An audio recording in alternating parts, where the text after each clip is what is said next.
right until the moment she was arrested at the home where he was found. What we believe that Ms. Nava was doing is that she was providing him with material aid and encouragement, food, clothes, and had arranged transport to this house. Law enforcement officials say more arrests are possible.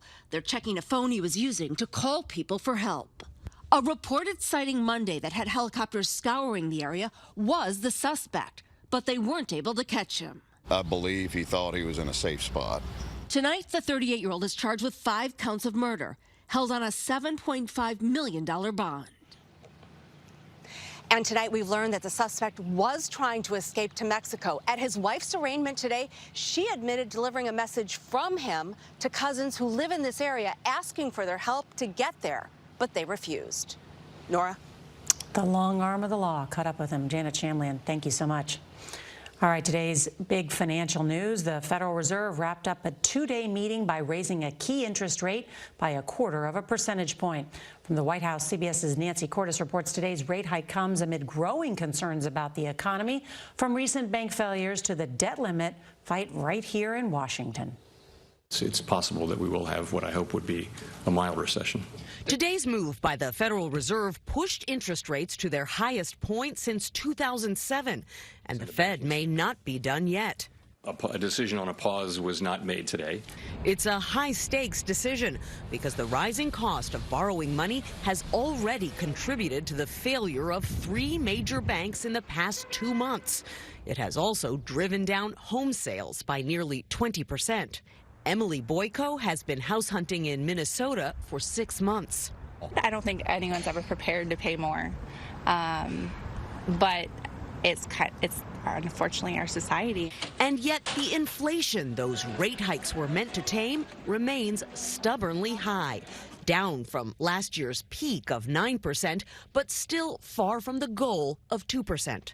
It's now clear that the Fed was late in starting its rate hike campaign. And because they were late, they had to increase by much more than the normal pattern of Fed increases. Now, some economists are warning that raising rates again could push the U.S. economy into a recession. In a letter to the Fed chair this week, 10 congressional Democrats, led by Senator Elizabeth Warren, urged him to change course. The current strategy, they warned, has the potential to throw millions of Americans out of work. Chairman Powell issued a warning of his own today about what could happen if Congress fails to raise the debt limit and triggers a default. No one should assume that the Fed can protect the economy from the potential, short and long-term effects of a failure to pay our bills on time. The president is sitting down with congressional leaders next week, the start of talks that could lead to a debt limit deal. But the two sides are so far apart when it comes to spending cuts, it's hard to see right now how they strike a compromise in time to avert a default next month. Nora? Nancy Cordes at the White House, thank you. Overseas now to a wild accusation in the war in Ukraine. Russian authorities tonight are accusing Ukraine of launching a drone attack on the Kremlin in an attempt to assassinate President Vladimir Putin. CBS's Charlie Daggett reports from Dnipro that Ukraine denies any involvement and warns Russia could be using the incident to launch a large-scale attack. Unverified footage appears to show an object flying toward the dome of the Kremlin before bursting into flames. One of 2 drones brought down, said the Kremlin, using electronic radar assets. The Russian president wasn't there at the time, according to his spokesman. The Kremlin's press office described the incident as a planned terrorist act, vowing that Russia reserves the right to take retaliatory measures where and when it sees fit. On a visit to Finland today, the Ukrainian president flatly denied Kyiv had anything to do with it. We don't attack Putin or Moscow. We fight on our territory. We are defending our villages and cities. U.S. Secretary of State Antony Blinken said he had seen the reports. I can't in any way validate them. We simply don't know. Second, I would take anything coming out of the Kremlin with a very large shaker of salt. Russian media has made a big deal of showing air defense systems popping up on rooftops in Moscow in January. And the timing of the alleged attack also adds to the suspicion, just days ahead of the annual military parade in Red Square on May 9th. Air raid sirens rang out here in Dnipro and Kyiv moments after the Kremlin announced that alleged assassination attempt. Even if it was orchestrated by the Kremlin, Ukraine can only await that vow of retaliation to come. Nora? Charlie D'Agata, thank you. Federal drug agents in New York City showed off the results of an alarming fentanyl bust today. They say a police dog on Sunday led them to about 300,000 fentanyl pills hidden inside the gas tank of an SUV. This video shows an agent pulling out plastic bags of pills through a hole in the floor. They also seized 11 pounds of fentanyl powder, and keep in mind, just a tiny fraction of a teaspoon can be deadly. Authorities think the $5 million stash came from Mexico. As the vehicle crossed the border multiple times, the driver is in custody. Tonight, the crisis at the southern border is expected to only get worse in the weeks ahead as the pandemic-era restrictions known as Title 42 expire on May 11th. CBS's Omar Villafranca reports the border town of El Paso just declared a state of emergency in anticipation of a humanitarian crisis. Each day, hundreds of migrants can be seen camping outside Sacred Heart Church in El Paso, Texas, huddled under blankets and sleeping on makeshift beds. Like 22-year-old Williamani Andrade and her two daughters, who are 1 and 3 years old. The Venezuelans are among the nearly 1,400 migrants who cross into El Paso every day. She's looking for work, and she just wants a better future for her daughters. Title 42, the COVID-era policy that allows the government to expel migrants, will expire next week. El Paso's mayor has already declared a state of emergency. Father Rafael Garcia runs the Sacred Heart Shelter. And we're focusing on women and children mainly. The need is overwhelming. When Title 42 expires, Customs and Border Patrol officials say as many as 10,000 migrants a day could cross the southern border, nearly doubling the daily average in March. For the first time, the Biden administration says Mexico will accept some non-Mexican migrants who were expelled from the U.S. after entering the country illegally.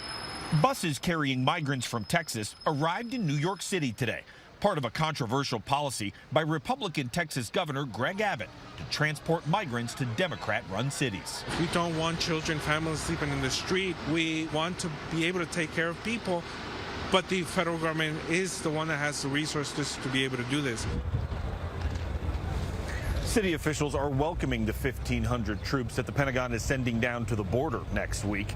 And leaders here say that will free up Border Patrol agents to deal with the expected migrant surge. Nora? Omar Villafranca, thank you. Tonight, a university town in Northern California is on edge after 3 horrific stabbings within a week. A 20-year-old student at the University of California, Davis was killed, along with a 50-year-old homeless man. On Monday, a homeless woman was stabbed through her tent. She's in critical condition, while police in Davis are searching for the attacker.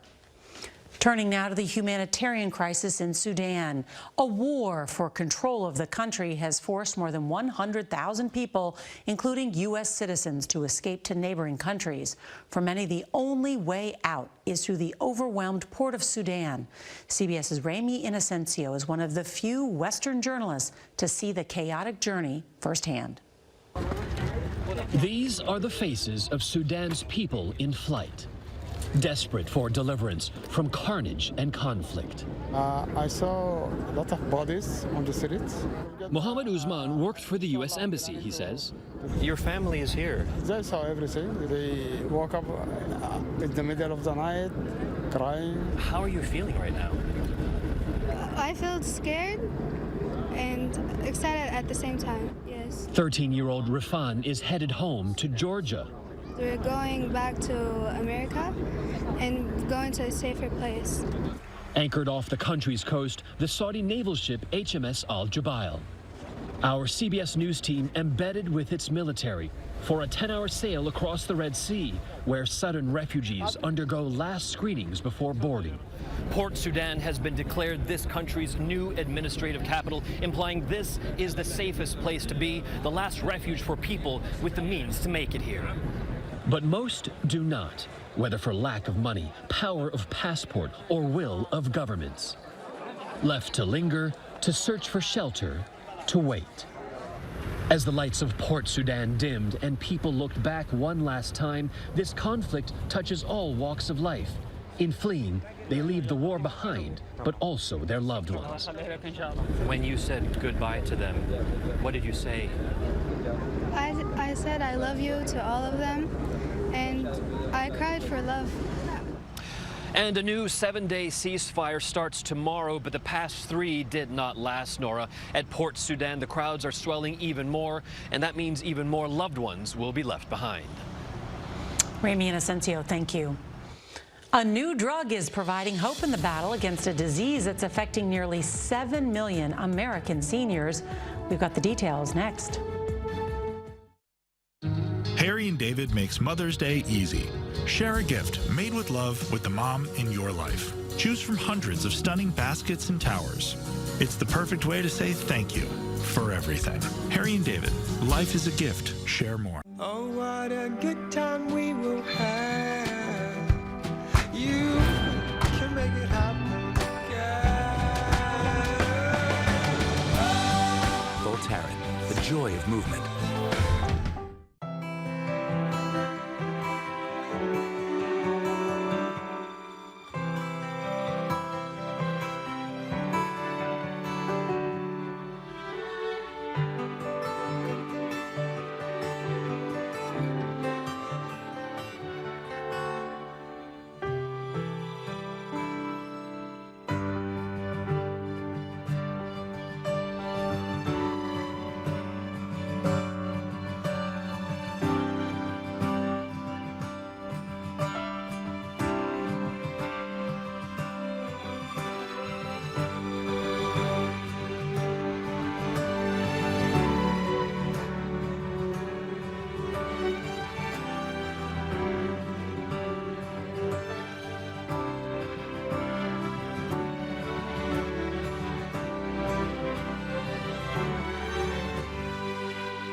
Suffering from sinus congestion, especially at night? Try Vicks Sinex for instant relief that lasts up to 12 hours. Vicks Sinex targets congestion at the source, relieving nasal congestion and sinus pressure by reducing swelling in the sinuses. Try Vicks Sinex. Make your first move with battery power made by Steel.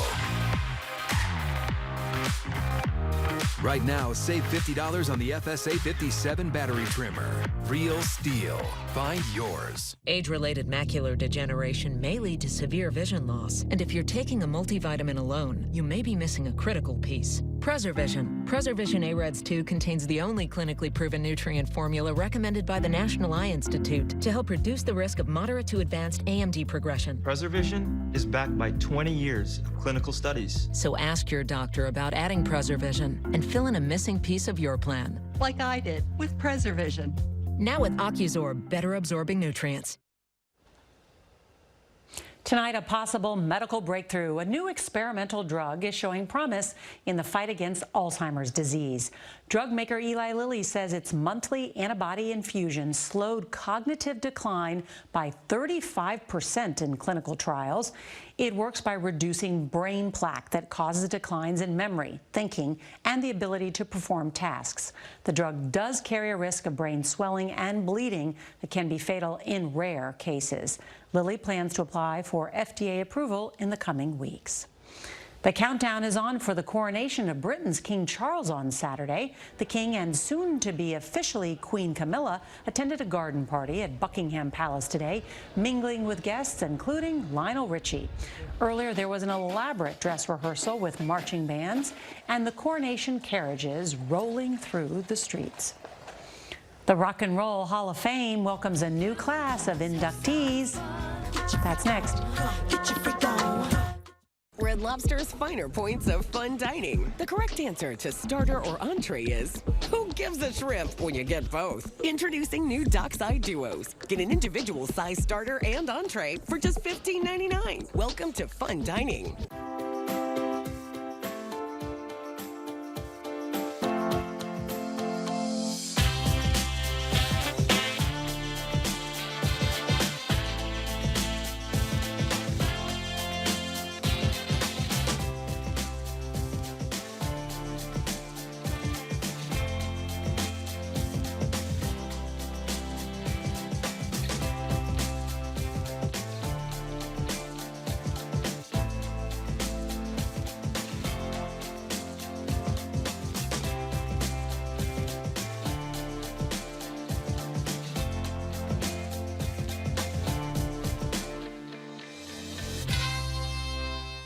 Hey, man, you could save hundreds for safe driving with Liberty Mutual. They customize your car insurance, so you only pay for what you need.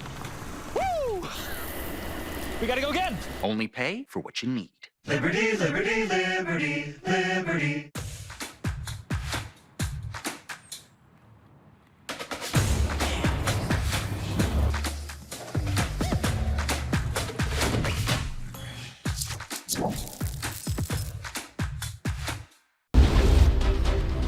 When you find your reason to go on, let it pull you past the doubt, past the pain, and past your limits. No matter what, we go on. BioFreeze. It started. It's the side hug. Tween milestones like this may start at age 9. HPV vaccination, a type of cancer prevention against certain HPV-related cancers, can start then, too. For most, HPV clears on its own. But for others, it can cause certain cancers later in life. Welcome! Hi. Now, as the dad cab, it's my cue to help protect them. Embrace this phase. Help protect them in the next. Ask their doctor today about HPV vaccination. On our places, bright, shiny faces. When you wake up in the morning, we want to be your go-to team. I don't go to work in the morning. I go for coffee with my 2 good friends, and we talk about the world. I don't think... Has your pet been diagnosed with a cruciate ligament injury or torn ACL? Forget the inconvenience of travel and expense to a university. Dr. Mark Hine at Wisconsin Veterinary Orthopedics in Holmen specializes in knee reconstruction using the TPLO. This is a gold standard that's been used by veterinarians for over 40 years and provides the strongest fixation in ACL repair. Fetch made possible, one knee at a time. Contact Dr. Mark Hine at Wisconsin Veterinary Orthopedics for a free orthopedic consultation today. There's an update tonight on Oscar winner Jamie Foxx. The 55-year-old is speaking out for the first time, saying he appreciates all the love and is feeling blessed, punctuating the note with emojis, including a fox. He's been in the hospital for just over 3 weeks after suffering what his daughter called a medical complication. The Rock and Roll Hall of Fame announced its class of 2023 today. On the road again. 90-year-old country music icon Willie Nelson tops an eclectic mix of inductees. Rapper Missy Elliott is now the first female hip-hop artist in the hall. Other inductees include the late George Michael, Chaka Khan, and Soul Train creator Don Cornelius. The induction ceremony is in November. I bet that'll be fun. There is a special anniversary for the CBS Evening News. We'll explain next.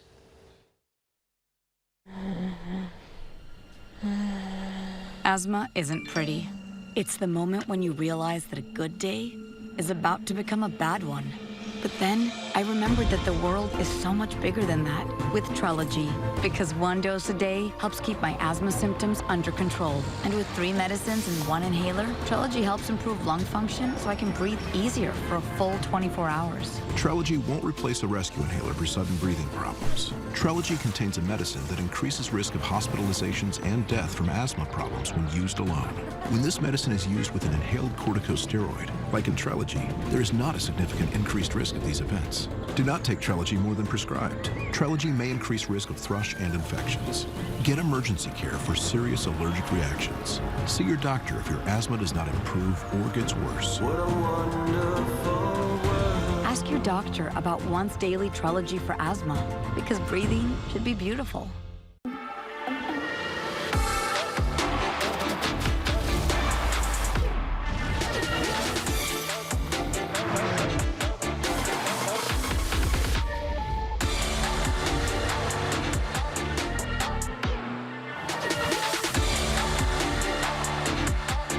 Get 2.9% APR for 36 months plus $1,500 purchase allowance on an XT5 and XT6 when you finance through Cadillac Financial. I can't take my eyes off my eyes. My go-to is Lumify eye drops. Lumify dramatically reduces redness. In 1 minute. And look at the difference. My eyes look brighter and whiter. For up to 8 hours. It was love at first sight. With Lumify. See for yourself. If you have diabetes, it's important to have confidence in the nutritional drink you choose. Try Boost Glucose Control. It's clinically shown to help manage blood sugar levels and contains high-quality protein to help manage hunger and support muscle health. Try Boost today. Wanna Leave works all day, so I can keep working my magic. Just Wanna Leave. 12 hours of uninterrupted arthritis pain relief. Aleve, who do you take it for?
There is no way he's getting away this time unless he does that thing where he always gets away every time.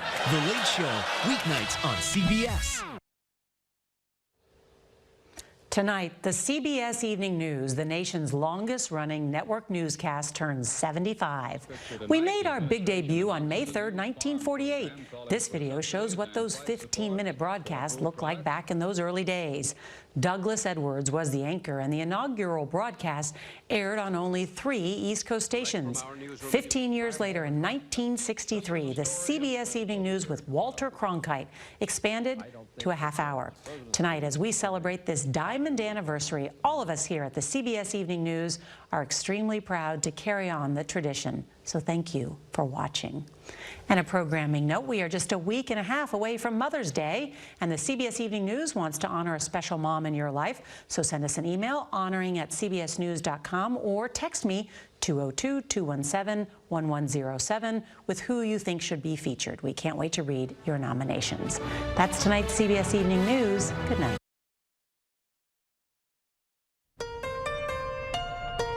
Right now at 6, a La Crosse woman has been missing for 8 months, but her friends and family are still holding on to hope that she'll come home. And an increase in shared revenue could happen under a plan by Wisconsin Republicans. The plan would put millions towards services like local police and fire departments. Watching WKBT La Crosse, this is News 8 Now at 6. Good evening, everyone, and thanks for joining us for News 8 Now at 6. I'm Ken Kozarowski. It has been 8 months since La Crosse woman Jennifer Lee Peterson went missing. News 8 Now's Dua Israr spoke to Peterson's friend, who still has hope she will return home. Ken, Libby Trudeau has known Peterson for 12 years. In that time, Trudeau says Peterson struggled with addiction and mental health. She liked working out, so we would do like hiking and things like that. Libby Trudeau says Jennifer Lee Peterson was a fun and outgoing woman. I've known Jennifer for the past 12 years. We were really good friends at that time. Both Trudeau and Peterson battled addiction. Trudeau got sober, but Peterson struggled. I went into recovery 9 years ago, so I just kind of had to distance myself. Still, Trudeau says they stayed in touch online. In June of 2022, Peterson asked if she could stay at Trudeau's home. You know, I think she was just kind of running out of options on where to go, but I really value my sobriety. That was the last time Trudeau would hear from Peterson. Jennifer Peterson was last seen in La Crosse on September 27th. Chantel Phillips, a residential treatment therapist, says mental health and substance abuse go hand in hand. There's a lot of shame and stigma associated with mental health and addiction issues. Trudeau says she wants people to know there is help. I feel like maybe that should change, and if we talk about it, it helps remove the stigma. La Crosse police say they're still searching for Peterson. And that delay, sometimes people are really concerned about, rightly so, but just know that we are still looking into everything and still trying to gather that information. Trudeau says she hopes Peterson knows there are people who love her. Feel a deep sense of guilt for not, helping her and for kind of walking away when we did. People who are still waiting for Peterson to come home. La Crosse police say Peterson mentioned relocating and has a history of living in other states. La Crosse PD say they have reached out to other states and departments. Ken? All right, Dua, thanks very much. If you have any tips about Peterson's whereabouts, be sure to contact La Crosse area Crime Stoppers. Every local government in Wisconsin would get at least a 10% funding increase under Republican lawmakers' newest plan. The plan for local government funding, known as shared revenue, would pump an additional $227 million into local services like police and fire, emergency response, public works, and transportation. Now, that money would come from tapping 20% of the state's 5-cent sales tax, and that's something Governor Evers has supported in his own budget proposal. Now, the news comes after both Republicans and Democrats have said their local governments are clamoring for more help. And this revenue sharing system had been capped for years and forced more and more municipalities to go to referendum to try and make up those budget gaps. Republican legislators announced plans today for a bill that would enforce federal price transparency regulations in Wisconsin hospitals. The bill would make hospitals post the standard cost of roughly 300 medical services online, allowing patients to view the cost before scheduling care. State Senate co-sponsor Mary Felskowski says the bill would empower the state to enforce existing federal statutes. Opponents, like the Wisconsin Hospital Association's president, describe the bill as unnecessary because hospitals in Wisconsin already comply with federal rules. Highway 35 going through Fountain City is now open. The Buffalo County Sheriff's Office confirmed the road opened up earlier today. The road closed down over a week ago because of the Mississippi River flooding. But as we've been seeing the last few days, courtesy of Bill Grawl, progress being made along those Mississippi River communities. Absolutely, and that progress continues as we speak, as the Mississippi continues to drop little by little each hour. Here is the latest data as of the top of the hour. The Mississippi down to 13.45 feet in Wabasha, 14.78 in Winona, 13.34 here in La Crosse, and 20.08 down to the south in Prairie du Chien and McGregor. Still forecast to fall to flood stage around May 7th or 8th in Wabasha, Winona, and here in La Crosse. It'll take a little bit longer down to the south, but falling to near 16.6 feet by May 10th. Now, we have some clouds moving in from the north after plenty of sunshine through the day. There's a weak boundary shifting southeast across the state of Wisconsin. You can see some light radar returns there, but most, if not all of that, not reaching the ground. Maybe some spits and sprinkles in a few spots north and east of Eau Claire, but even that is kind of a long shot as the air is quite dry. Current temperatures, really a pleasant evening. 61 in Viroqua, 65 in Eau Claire, 66 here in La Crosse, and 63 in Prairie du Chien. Partly cloudy tonight, not as chilly as last night when most of us were in the 30s, right around 43 for low here in La Crosse. Still some mid to upper 30s though in some of our northern and also traditional colder spots to the north and east. How about highs in the 70s? Ooh. I got lots of them in my 8-day forecast. I'll show it to you in just a few minutes. All right, I can't wait, Bill. Thanks very much. Well, the world's largest one-day leadership event made its way to La Crosse this afternoon. Today, the Weber Center for Performing Arts showcased a live stream from Kentucky of Leadercast. Since 2001, Leadercast speakers have given advice about skills people need to tackle new challenges. One area student says the presentation will stick with her as she moves beyond her college years. Especially next year as I'm a senior, it's good to be a leader so people can look up to you and come to you for help. So this will be really beneficial for me, especially next year as a senior, but also to carry with me to college and in my future career. Dahl Automotive hosted today's conference. The local dealership has been hosting Leadercast since 2014. Dahl leaders say this is a chance for community leaders to become stronger together. So, giving a day for the community to come together and us to experience some influential and inspiring leaders together, to hear from them, it just makes all the sense in the world. Dahl added that this year's theme of human intelligence is key to learn about as artificial intelligence makes its way into the professional world. He says human interaction is still vital to being a successful leader.